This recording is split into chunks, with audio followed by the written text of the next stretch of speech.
So what is the ideal weight for you to get a six-pack or a toned physique? What I've noticed over the years is we all tend to have attachments to certain numbers on the scale. For men, it's typically 60, 65, 70, 75 or 80 kilos. For women, it's typically 45, 50, 55 or 60 kilos. It's always round numbers. Whilst the scale is not the be-all and end-all, it does provide an objective data point to measure progress. In this video, I'm going to share what your ideal weight will be to get the six-pack or toned physique you've always wanted.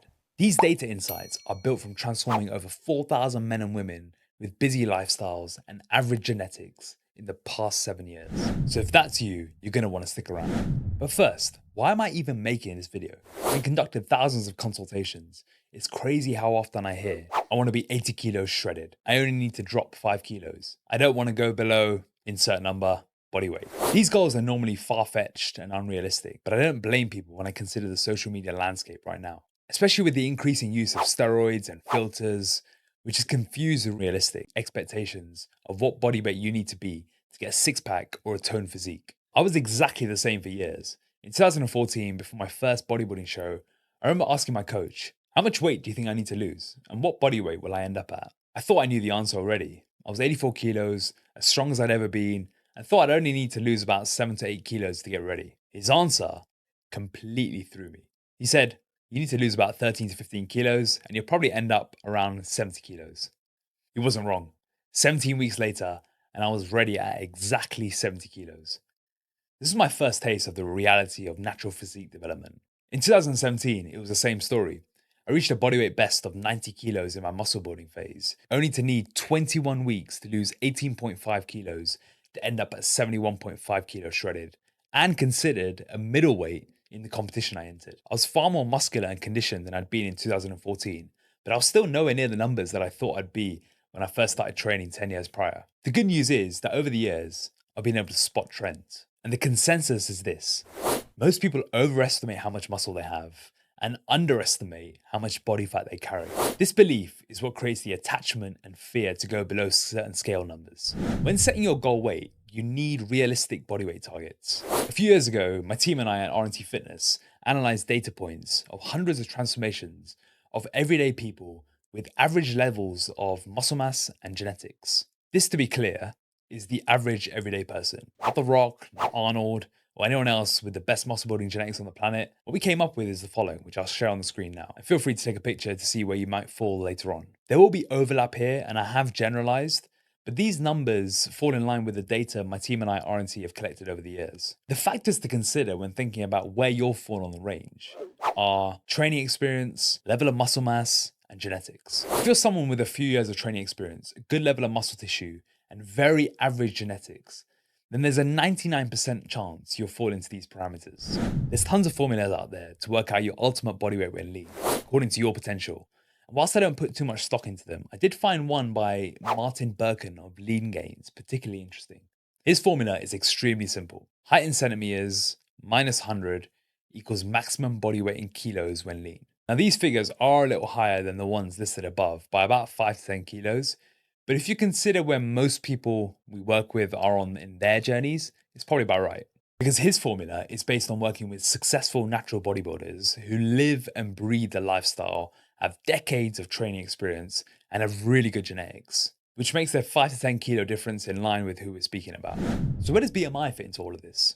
Even though an individual's BMI doesn't always tell the full story about their overall health, it can be a useful guide when determining what you'll weigh when you're at your leanest. Most untrained males will usually fall at the low end of the healthy weight category when at their leanest, whereas the men with more muscle mass to begin with may end up within the mid-range. I'm going to share some case studies very shortly, and you'll notice Graham having the highest BMI of 23.5 at his checkpoint, whereas Hemel had the lowest of 18.6 due to their very different starting points. For females who are untrained and carry little muscle mass, they'll actually need to dip below the healthy weight category in most circumstances to achieve the flat stomach with noticeable definition across all areas. This is nothing to worry about, as the weight you're at the end of the diet shouldn't be your lifestyle maintenance weight, or what we call the sweet spot body weight you'll maintain for the rest of your life, where you look, feel, and perform at your best. Staying in the underweight category for an extended period of time is not what we recommend, especially for females, as they're far more sensitive to the negative effects of being in such a state. As you'll see shortly, Naney ended up at 17.7 BMI, whereas Karen, who started with a good amount of muscle mass and years of training under her belt, ended up at 19.2, which is within the healthy range category, despite looking extremely lean. So what BMI should you be aiming for? From what we have seen, the table I'm sharing now represents where most people fall based on one of three categories if the goal is to get as lean as possible. You'll see the categories split between untrained with low amounts of muscle mass, moderately trained with moderate amounts of muscle mass, and well trained with a high amount of muscle mass. Now, we understand that not everyone wants to get as lean as possible, though we do recommend it for all the other benefits that you get from such an endeavor mentally and emotionally. So if that is the case, the ranges for the three categories would look more like this, which is what you'll see on your screen now. The reason for the larger ranges in females is down to the higher body fat levels in general when compared to males. Either way, this is still only a guide and should be treated as such. To calculate your target weight based on BMI, this website allows you to input your height and your desired BMI to determine what your body weight should be. The best way to explain this is to show you 5 examples of different male and female clients, each who have gotten into shoot condition, but all have different backgrounds, different heights, and different finishing body weights. First up is Rishi here, who's 66.5 kilos at 180 centimeters with a BMI of 20.5. A lot of people look at this transformation and assume Rishi's over 80 kilos. The reality is a little different, and he was only actually 66.5 kilos in the after picture. Next is Hemel, who's 59 kilos at 178 centimeters with a BMI of 18.6. Hemel's newer to consistent, structured training, so after losing 34 kilos, he had less muscle mass than he may have expected, putting him on the lower end of the range. Third is Akash here, who's 61 kilos at 167 centimeters with a BMI of 21.6. He needed to drop nearly 15 kilos to be in shape, and given his training experience, he was on the higher side of our predicted scale above. Tom here is 76 kilos at 185 centimeters with a BMI of 22.2. But despite the height, he didn't make the elusive 80 kilos shredded. And in another great example, Graham here, who's extremely strong, has thick joints and great genetics, still only ended up in the low 70s when lean. In this picture, he's 72 kilos at 175 centimeters with a BMI of 23.5. Shifting gears to the ladies, Karen here, who has a long training history and a good level of muscle mass, was able to fall within the healthy weight category for BMI despite getting extremely shredded. She's 57 kilos at 172 centimeters with a BMI of 19.2 here. Nani here is 47 kilos at 163 centimeters with a BMI of 17.7. As you can see, she's in incredible shape, but due to less muscle mass and low training experience, she needed to dip below 18 on BMI to get the definition she wanted. Amisha here is 50.5 kilos at 165 centimeters with a BMI of 18.5. She looked fantastic in her pictures, and because she started with a moderate amount of muscle, she could achieve a lean look without having to go extremely low in body weight. Stella here is 49 kilos at 171 centimeters with a BMI of 16.8. To get the definition and shape she wanted, she needed to lose 18 kilos. And lastly, Kalyani here, who is 57 kilos at 170 centimeters with a BMI of 19.7. She represents a fantastic lean for life change, which is why her BMI falls within the healthy weight category. By the way, if you want to see if you're ready to go all in and achieve a life-changing body transformation like the members I've shared, try a free 5-minute quiz I've created for you. All you need to do is go to www.rntfitness.com/transform or click the link at the top of the description, answer a few yes or no questions, and you'll get a personalized score with actions to set yourself up for success. As a bonus, you'll also get my best-selling book, Transform Your Body, Transform Your Life, shipped right to your door. Having a specific number can be a great tool in helping you move towards an objective goal. But at the end of the day, it doesn't matter one bit when you're in the best shape of your life. Most people will end up seeing a weight they haven't seen since high school, and that is 100% fine, because when you see just how amazing you look, the relevance of that number completely disappears. In fact, if you focus on aiming for a specific look, i.e. visible abs, leaner legs, flat stomach, etc., versus a number, you simply keep pushing until you have that desired look. The scale is a funny one. On the one hand, it gives us a great gauge on what's happening in terms of fat loss, muscle gain, and rate of progress. On the other hand, it can be a real limitation while you're getting into shape.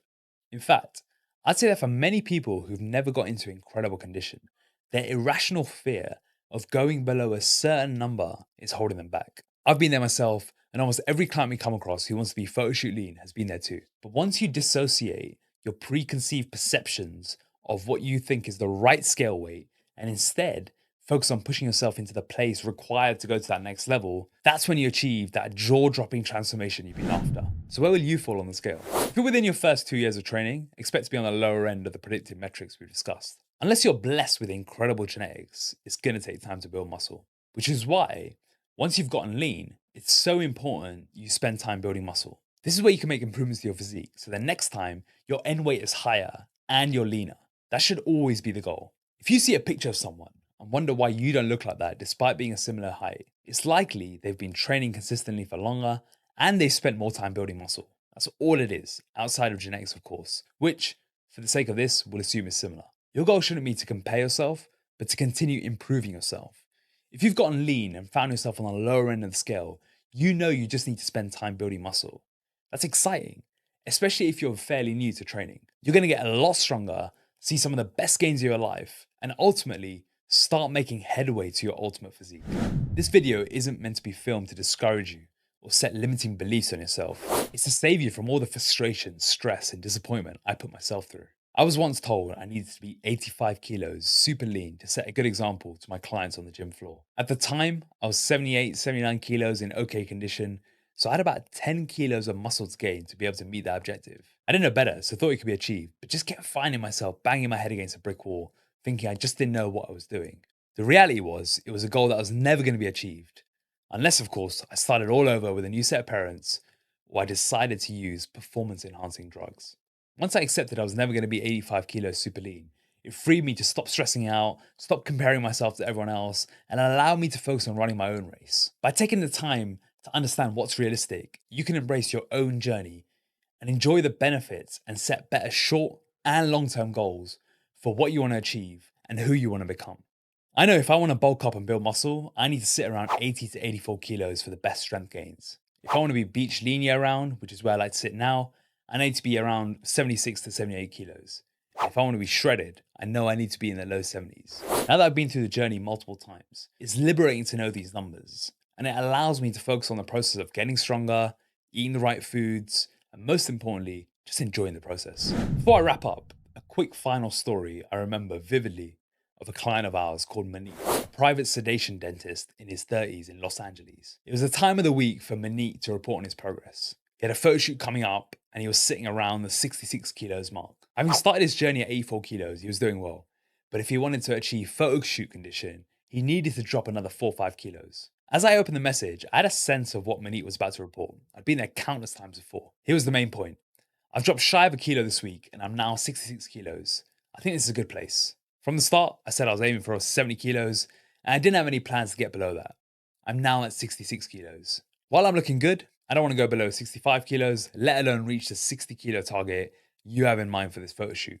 Once we realigned, went back and forth with how he wanted to look at his photo shoot, he understood that he needed to continue dropping. The day of his photo shoot, he weighed in at just above 60 kilos. He was in the best shape of his life, and with the physique he'd always envisioned.